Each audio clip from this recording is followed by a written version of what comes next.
नमस्कार, बिहार न्यूज में आप सभी का स्वागत है। मैं हूं प्रीति और खबरों की शुरुआत राजधानी पटना से करेंगे। प्रख्यात शिक्षाविद राजश्री आचार्य सुदर्शन जी महाराज ने राजधानी वासियों के प्रबुद्ध और बुद्धिजीवी लोगों से आगामी 2 जून को आयोजित संकट निवारण दिवस के मौके पर अपील किया है कि सभी लोग अपने अपने घरों में कोरोना संकट से मुक्ति के लिए हवन करें और भगवान से प्रार्थना करें ताकि लोग जीवन के प्रति प्रेम कर सके और जागरूक बन सके। एक प्रेस वार्ता के मौके पर आचार्य सुदर्शन जी महाराज ने कहा कि पूरे देशवासियों को कम से कम एक दिन संकल्प दिवस के रूप में मनाना चाहिए ताकि लोग अपनी बुराई को नष्ट कर सके। उन्होंने आगे कहा कि कोरोना जैसे महामारी से अपनी सुरक्षा करते हुए लोग समाज के निर्माण में अपना योगदान दें। अभी आपने देखा पिछले दिन हमारे देश के माननीय प्रधानमंत्री जी, हमारे प्रांत के माननीय मुख्यमंत्री, इन लोगों ने काफ़ी लोगों को बताया कि लॉकडाउन को जो नियम है उसका पालन करें। हम लोगों ने कुछ दिन तक तो पालन किया, फिर बाद में हम लोगों ने उच्छृंखलता अपनी दिखानी शुरू कर दी। अभी देखिए थोड़ा सा रिलैक्सेशन हुआ और सभी लोग 2-3 आदमी मोटरसाइकिल पर बैठ गए, सड़क पर हुड़दंग। काम होना स्वाभाविक है, काम करिए, लेकिन अकारण काम के बहाने करके सड़क पर हुड़दंग मचाना जिससे कि आदमी को स्वयं अपना खतरा हो, तो इसके लिए हम लोगों ने ये निवारण दिवस का आयोजन कराया। और हम लोगों ने मन में सोचा कि कम से कम प्रत्येक व्यक्ति अपने लिए, क्योंकि हम लोग हिंदू शास्त्रों में लिखा है कि हवन करने से विकृतियां नाश होती है, हवन करने से बुराई नाश होता है। तो बुराई को नाश करने के लिए हम लोगों ने हवन का आयोजन किया और उसमें मंत्र का पाठ यही करेंगे, या गायत्री मंत्र का पाठ करें, महामृत्युंजय मंत्र का पाठ करें, या हनुमान जी का मंत्र का मंगलकारी मंत्र का पाठ करें, लेकिन हम लोगों को हवन करना है। और हवन में यही संकल्प लेना है कि हे परमात्मा, हमारे ऊपर जो संकट है उसका तुम निवारण कर दो। हमारे मन में जो विकृति आ गई है, जो काली घटा हमारे सर पर आ गई है, उस घटा को निवारण करो, हमारे समाज से हटाओ। पटना सिटी के फतुहा के इंडस्ट्रियल एरिया में उत्पाद विभाग ने छापेमारी कर एक ट्रक अंग्रेजी शराब को बरामद किया है। मामले को लेकर बताया जा रहा है कि झारखंड नंबर का यह ट्रक फतुहा में आकर सुनसान जगह पर लगा हुआ था। तभी उत्पाद विभाग को गुप्त सूचना मिली। उसके बाद उत्पाद पुलिस ने ट्रक को जब्त कर पटना कार्यालय ले आई, जिससे करीब 300 कार्टून अंग्रेजी शराब बरामद की गई, लेकिन इस मामले में किसी की भी गिरफ्तारी नहीं हो सकी। उत्पाद विभाग के तरफ से लगातार पकड़ा जा रहा है भारी मात्रा में। कभी कभी कितने गोदाम भी पकड़े गए हैं, कितनी बार गाड़ियां भी पकड़ी गई है, जिसमें भारी बड़े बड़े ट्रक भी पकड़े गए हैं। तो चूँकि हमेशा प्रयासरत रहते हैं हमारी टीम, तो उसी प्रयासरत रहने के कारण कल अचानक 11 बजे हम लोगों को सूचना मिली थी और हमारे लोग लगे हुए थे, हमारे सिपाही सब लगे हुए थे, हमारे पदाधिकारी भी 11 बजे रात से ही लगे हुए थे। लगभग 2:30-3 बजे के करीब वहाँ ट्रक आके उसकी तुरंत डाला खोला, उनके द्वारा ही डाला खोला गया। लेकिन हमारी टीम जैसे ही उन लोगों को पकड़ना चाहा, चारों तरफ से घेरना चाहा, लोग भाग गए, लेकिन गाड़ी पकड़ी गई, शराब के साथ पकड़ी गई और गिनती भी की जा सके वहाँ पर, तो पता लगा कि 300 पेटी उसमें शराब है। चावल के बोरियों में छुपा कर ले जा रहे हैं। चावल के बोरी एक बोरा से नीचे से ऊपर तक लगा दिया गया था, पट्टी लगा दिया गया था, ताकि लोग पीछे से देखें तो उनको ज्ञात हो कि चावल की बोरी जा रही है। आकलन की बात की जाए तो कितने रुपए की शराब है? आकलन की बात किया जाए तो लगभग 30 लाख की तो शराब हो जाएगी। उसके बाद ट्रक की कीमत लगभग 40 लाख के आसपास होगा, 40-50 लाख के, तो लगभग 1 करोड़ की संपत्ति का उसका नुकसान हुआ। कहाँ से माल आ रहा था कुछ बताइएगा। ये झारखंड की गाड़ी है, लेकिन चूंकि गिरफ्तारी नहीं हो सकी है, इसलिए ये पता नहीं लगाया जा सका कि कहाँ से माल लाया गया। लेकिन ऑनर कौन है? ट्रक का ऑनर का हम लोग जांच कर रहे हैं, इंटरनेट से पूरा जांच कर लेंगे तो हम लोग बतला देंगे डिटेल से। अभी जांच चल ही रही है। धीरे धीरे अब स्थितियां सामान्य हो रही है और लोग कोरोना से बाहर निकल रहे हैं। ऐसे में बिहार सरकार ने बड़ा फैसला लिया है और राजधानी पटना के साथ साथ बिहार के अन्य जगहों पर भी दुकान खोलने के परमिशन दे दिए गए हैं और फिर से अब सड़कों पर रौनक लौट आई है। देखिए, पूर्व की सूचना के अनुसार जो 18 तारीख को जो हमको सरकार के द्वारा जो लाइसेंस दिया गया, तो देख रहे होंगे सब लोग कि मैं लॉकडाउन का किस तरीके से पालन कर रहा हूँ। लोग जब आते हैं तो उसको पूरी तरह से सैनिटाइज किया जाता है और हैंड सैनिटाइजर भी देकर उसको हाथों को भी सैनिटाइज किया जा रहा है।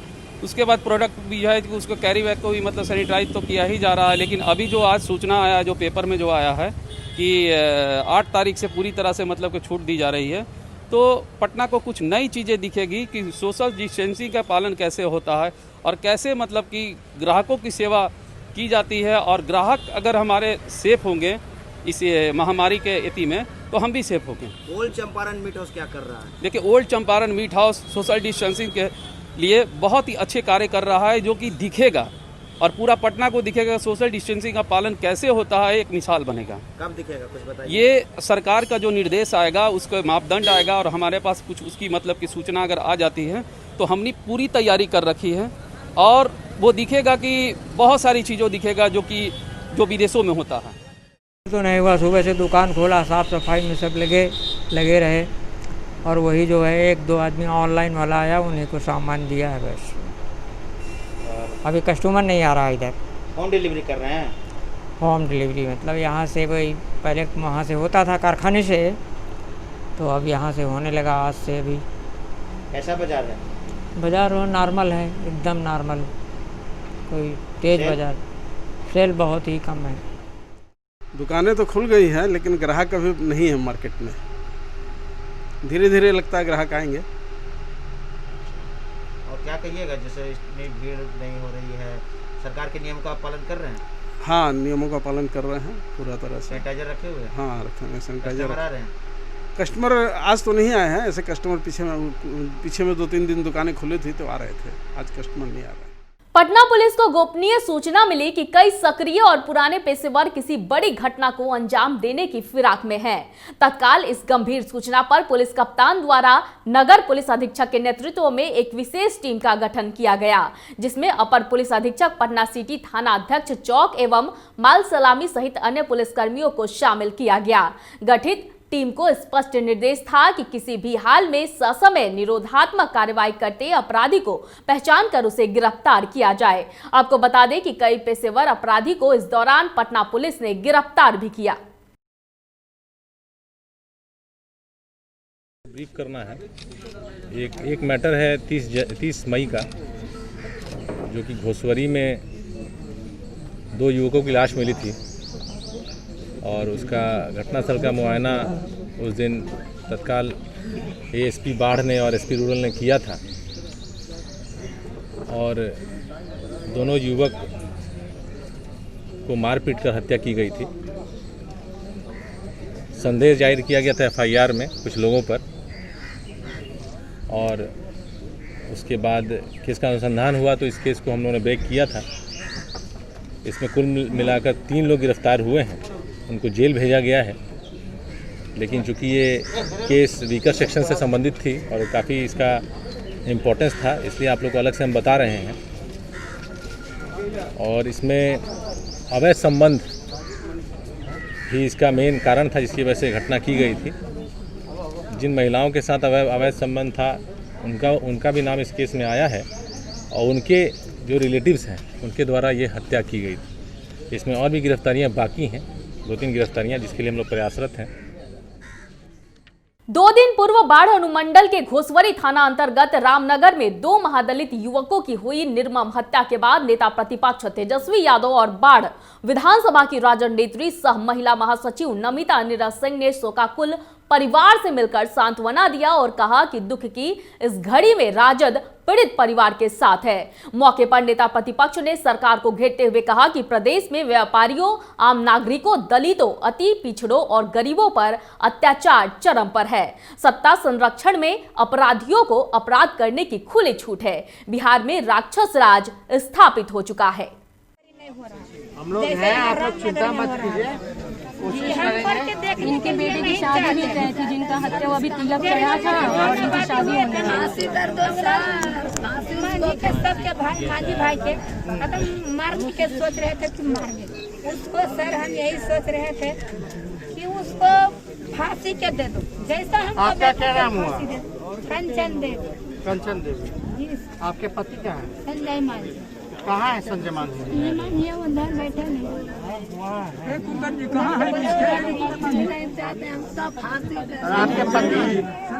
आपके पति क्या करते हैं? आपके पति क्या मजदूरी वगैरह? रोटियाँ खिलाते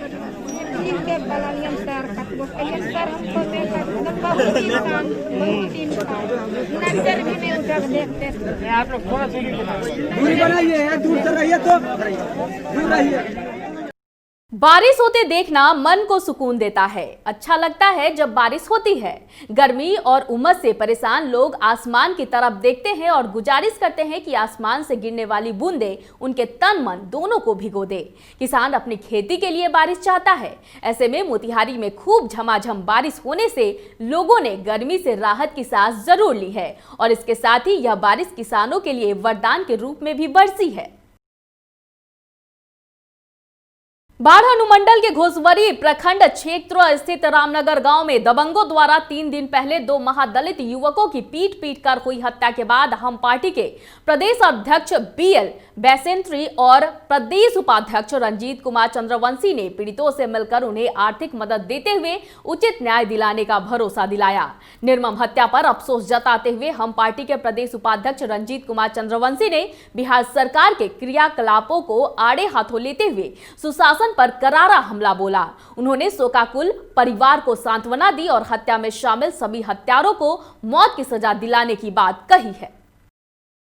हाल के दिनों में जिस तरह बिहार में आपराधिक घटनाएं बढ़ गई है और SC/ST का मामला ही केवल नहीं है, पूरे बिहार में तमाम गरीब गुरबा लोगों पर जिस तरह से अत्याचार हो रही है और शासन प्रशासन की लापरवाही हो रही है, यह एक संदेह सवालिया निशान है। आज औरंगाबाद देख लीजिए, नवादा देख लीजिए, जमुई देख लीजिए और यहाँ की घटना देख लीजिए, गोपालगंज की घटना देख लीजिए।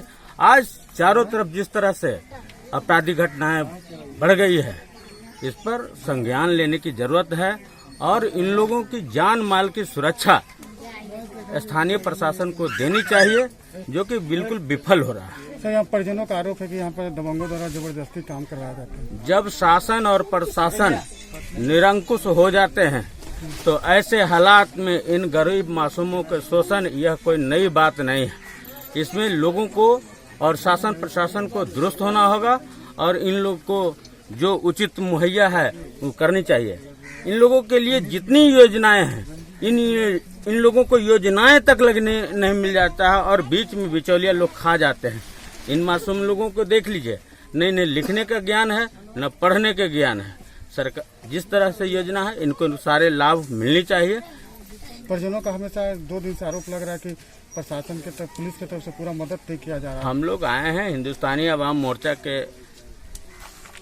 पार्टी से आए हैं। हमारे साथ में प्रदेश अध्यक्ष माननीय BL बैसेंट्री साहब, मैं रंजीत कुमार चंद्रवंशी सहित तमाम हिंदुस्तानी अवाम मोर्चा के पदाधिकारी आए हैं। उधर मधुबनी के बेनीपट्टी थाना क्षेत्र के अकौट दिघिया गांव में जमीन पर कब्जा करने से रोकने पर 2 पक्षों के बीच हिंसक झड़प हो गई। झड़प में एक पक्ष से लगभग 1 दर्जन लोग जख्मी हो गए, जिसमें राजे यादव की स्थिति नाजुक है। वहीं दूसरे पक्ष से भी लोगों के जख्मी होने की बात सामने आई है। बता दें कि सूत्रों के मुताबिक इस हिंसक झड़प को एक साजिश के तहत भड़काया गया था। फिलहाल पुलिस इस पूरे मामले की छानबीन कर रही है। कुमार यादव घर बिघाटोल की भेला अहाँ के साथे? हमरा साथे जे गाछी के अथी करम में गेल त जे के बिल्डिंग के पूरा पत्थर चले लगे सब। के ना केलक अहाँ पर हमला? ये हमला जे केलक सादा सब। कैला केलक? जमीन हड़पा के चक्कर में। कत्ते जमीन? जमीन तो जी बहुत छै ठमन, लेकिन अपन जी के हमर जी के बाप दादा के अर्जल जी के 6 कट्ठा ठमन है। मतलब वो सरकारी जमीन छै कि निजी जमीन छै? निजी जमीन छै। अच्छा, ओकरा हड़पा के प्रयास करे के सब नाम एकोटा के बुझल है? दूटा या फिर नाम है तो 62 सादा। अच्छा, और राजू सादा। हाँ। और जी के बाकी तो बहुत तो रही में तो केकरो नाम तो। अच्छा, अहाँ सब पर जे हमला केलक, अहाँ सब के पक्ष से के आदमी घायल छियै? अहाँ सब के पक्ष से घायल तो बहुत 7 आदमी घायल छियै। 62 सादा रहे, ओकर बाद में और बहुत आदमी सब चलिए संग में, तो वो सब एले, हम ओकरा सबके मना के लिए तो सब सीधा पत्थर फेंका लागल। हम कथी ला मना के लिए? जे हमरा गाछी के की आरी होवे छै, हमर गाछी निजी है गाछी, तई लोग ओकर बाद में फिर वो सब हमरा सब जमीन पर कब्जा करत रहे। ओकर बाद में वो पत्थर उथर फेंकल। वो सब कितने संख्या में रहे? कम से कम 50-60 आदमी रहे, लेडीज सब मिला के 50-60 आदमी रहे जे कब्जा करे वाला रहे। कब्जा करे वाला। अच्छा, हमला कथी से केलक? पत्थर से, ईंट पत्थर से, डंटा से, बम से, ये सब सकल के चेन रहे। कोरोना वायरस महामारी का असर भारत में बढ़ता जा रहा है। इस बीच हर कोई अपने अपने दावों के अनुसार इस बीमारी को हराने के लिए जारी जंग का हिस्सा बन रहा है। दरअसल मुंगेर जिला के कल्याणपुर गांव में सभी लोग अपने अपने घर में एक दिन यज्ञ महोत्सव कर रहे हैं। यज्ञ कर रहे शिवजी चौधरी ने कहा कि प्राचीन काल में भी बड़े बड़े ऋषि मुनि ऐसे ही यज्ञ किया करते थे, जिससे लोगों को मुसीबतों से राहत मिलती थी। कटिहार में 1 जून से ई फाइलिंग के द्वारा न्यायालय से जुड़े कार्य का प्रारंभ हो गया। जिला अधिवक्ता संघ ने विशेष बैठक के बाद इस निर्णय के बारे में जानकारी देते हुए कहा कि कोरोना काल के दौरान लंबे अवधि से न्यायालय से जुड़े कार्य बाधित रहे। अब 1 जून से ई फाइलिंग के माध्यम से न्यायालय से जुड़ी कार्य का संचालन शुरू हो गया है। कटिहार जिला अधिवक्ता संघ के सचिव ने कहा कि लॉकडाउन के दौरान अधिवक्ता संघ द्वारा जारी नियमों की अवहेलना करते हुए कुछ अधिवक्ताओं ने न्यायालय संबंधित कार्य को गुपचुप तरीके से अंजाम दिया था। भविष्य में ऐसे अधिवक्ताओं पर कार्रवाई करते हुए अधिवक्ता संघ के तमाम लाभ से उन्हें वंचित रखा जाएगा। सर, बैठक में क्या निर्णय लिया गया? देखिए, बैठक में सर्वसम्मति से निर्णय लिया गया कि ई फाइलिंग के दरमियान जब लोगों को सूचना दी गई संघ के द्वारा कि ई फाइलिंग या किसी तरह का काम नहीं करेंगे, तो संघ के कुछ सदस्यों ने मना करने के बाद भी संघ के आदेश की अवहेलना कर जो सो ई फाइलिंग किया।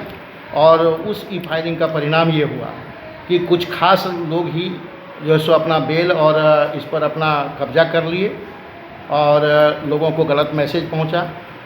इसीलिए संघ ये निर्णय लेती है कि जो है सो वैसे करने वाले सभी अधिवक्ताओं पर सख्त कार्रवाई की जाएगी और संघ से मिलने वाले किसी भी सुविधाओं से उन सभी लोगों को वंचित कर दिया गया। क्या 1 जून से सर न्यायिक प्रक्रिया शुरू हो जाएगी?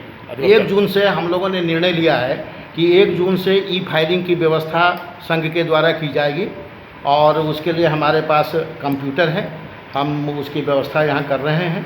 हमारा 2 टाइपिस्ट भी आके बैठेगा और हमारा एक काउंटर है, वहाँ वो आकर के बैठेगा और सब चीज़ यहाँ ही रहेगा और सभी अधिवक्ता जिनको ज़रूरत है, जिनके पास बेल मैटर या कोई मैटर है, वो संघ के द्वारा फाइल करेंगे। वैसे अधिवक्ता जो संघ के द्वारा फाइल नहीं करेंगे उनको भी जो है यहाँ के इसे लाभ से वंचित कर दिया जाए। धन्यवाद सर। हाँ, हम लोग अभी इस बैठक के में निर्णय के अनुरूप हम लोग अध्यक्ष और सचिव दोनों ही जाके जिला एवं सत्र न्यायाधीश से मिलेंगे और उनको कहेंगे कि वो एक गेट हम लोगों के लिए खाली छोड़ दे ताकि अधिवक्ता जो है सो संघ तक आ सकें और अपना जो है सो काम वगैरह कर सकें।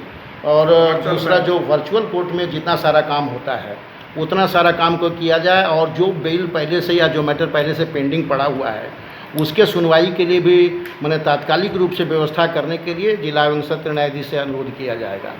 तो इतनी ही बात हुई है। बाद बाकी जो गंभीर मामला है वो ये है कि जो लॉकडाउन के दरमियान जो सारा बेल हुआ और जो सारा बहुत सारा सुनते हैं रिलीज हो गया या जो कुछ भी हुआ है वो सब संघ के संदेह के घेरे में है और उस पर संघ जो है अपने स्तर से इस पर जो है सो कार्रवाई करेगा और जरूरत पड़ने पर उच्च न्यायालय का दरवाजा भी खटखटाएगा। धन्यवाद। लॉकडाउन में फंसे लोगों की मदद लोग अपने अपने तरीके से कर रहे हैं। ऐसे में बेगूसराय में ग्रामीणों के द्वारा श्रमिक स्पेशल ट्रेन में लोगों को भोजन पानी दी जा रही है, जो इन दिनों काफी चर्चा में है। चर्चा में होने की वजह यह है कि श्रमिक स्पेशल ट्रेन में राहत वितरण करने का एक वीडियो मिजोरम के सीएम ने ट्वीट कर बेगूसराय के लोगों की इस कार्य के लिए तारीफ कर बधाई दी है। दरअसल बरौनी कटिहार रेलखंड के लखमीनिया रेलवे स्टेशन के आउटर सिग्नल पर हुसैना यूथ वेलफेयर सोसाइटी के द्वारा ट्रेन से सफर कर रहे प्रवासी मजदूरों को भोजन पानी फल एवं दूध का वितरण किया जाता है। 2 दिन पूर्व मिजोरम जा रही एक ट्रेन में भी इन लोगों के द्वारा राहत दी गई थी, जिसका ट्रेन में यात्रा कर रहे लोगों ने वीडियो बनाया और उस वीडियो को अब मिजोरम के सीएम ने ट्वीट कर सराहना की है। मामला ये है कि विगत 22 मई को एक ट्रेन रात के 11 साढ़े 11 बजे यहाँ पर रुकी, जिसमें श्रमिक लोग थे। वो ट्रेन शायद कूच बिहार की तरफ जा रही थी। यहाँ पर अगल बगल में आप देख सकते हैं कि गांव है, आबादी है। जब लाइट देखी तो उनमें से कुछ लोग दौड़ के गए वहाँ पर कि लोगों का घर खटखटाया। लोग निकले, बोले क्या बात है, तो बोले कि हम लोग 2-3 दिन से खाना नहीं खाए हैं, भूखे हैं, ट्रेन में हैं और बच्चे हमारे भूखे हैं, दूध भी नहीं है। तो उन लोगों ने, घर के लोगों ने कुछ खाना वगैरह जहाँ तक वो मुहैया कराया गया। उसके बाद दूसरे दिन फिर गांव में बात हुई। उसके बाद तीनों गांव यहाँ पर जो कस्बा सालेचक हुसैना के ग्रामीणों को जब ये बात पता चली, तो उसके बाद से विगत 23 तारीख से लगातार यहाँ पर तीनों गाँव के ग्रामीण मिलकर जहाँ तक हो सक रहा कोशिश करें कोई भी मुसाफिर यहाँ से भूखा ना जाए। जितनी भी ट्रेन यहाँ पे रुकती है या कोशिश की जाती है कि रुकवाई जाती है, पूरी सभी ट्रेन को खाना, जितने मुसाफिर सभी खाना मुहैया कराया जाता है। मिजोरम के सीएम साहब ने भी ट्वीट किया इस संबंध में, क्योंकि विगत 2 दिन पहले यहाँ से एक ट्रेन मिजोरम के लिए गुजरी थी। हमारे कार्यकर्ताओं ने उन लोगों को भी भोजन मुहैया कराया था। उस पर उन लोगों ने एक वीडियो बनाया था। उसी वीडियो को बधाई के साथ मिजोरम के सीएम ने ट्वीट किया है, जिस पर हमारे इस पे डीएम साहब ने भी आज बधाई दी है और साथ ही साथ सीएमओ बिहार ने भी बधाई दी है। इसके लिए हम अपने डीएम साहब का भी आभार व्यक्त करते हैं और साथ ही साथ सीएम ऑफ मिजोरम के सीएम का भी आभार व्यक्त करते हैं। नहीं, ये सालेचक पंचायत का बलिया प्रखंड का मामला। वहाँ के गांव के लोगों एक स्पेशल श्रमिक ट्रेन जा रही थी जो नॉर्थ ईस्ट के लिए। तो वहाँ ट्रेन बीच में किसी कारण से रुकी, तो गांव वाले वहाँ पे वीडियो में भी आप देख सकते हैं, खुद से अपने घर से सामान ले आके लोगों को खाना और नाश्ता पानी दिए हैं। और इसी से लेके हमारे माननीय मुख्यमंत्री जी मिजोरम के, उन्होंने बहुत बहुत बधाई भी दी है और बेगूसराय और बिहार के निवासियों को बहुत शुभकामना भी दी है। और बहुत ही वाकई काफ़ी फख्र की बात है। बेगूसराय के निवासियों को मैं सलाम करता हूँ और उम्मीद करता हूँ कि इस तरीके के हम लोग भविष्य में भी कोई ऐसा नीडी व्यक्ति, कोई नीडी लोग आएंगे, हम लोग इसी तरीके से जो सक्षम होंगे सहायता करते रहेंगे लोगों को, और बेगूसराय जिला को, बिहार का हम लोग नाम रोशन करेंगे। अब आप बिहार न्यूज टीवी को अपने मोबाइल पर भी देख सकते हैं। इसके लिए प्ले स्टोर से आपको हमारा ऐप डाउनलोड करना होगा। इसके साथ ही आप हमारे यूट्यूब चैनल को भी सब्सक्राइब कर ले, ताकि बिहार की तमाम बड़ी खबरें सबसे पहले आप तक पहुंचे। इस वक्त की खबरों में फिलहाल इतना ही। मुझे दीजिए इजाजत, लेकिन देखते रहिए बिहार न्यूज। नमस्कार।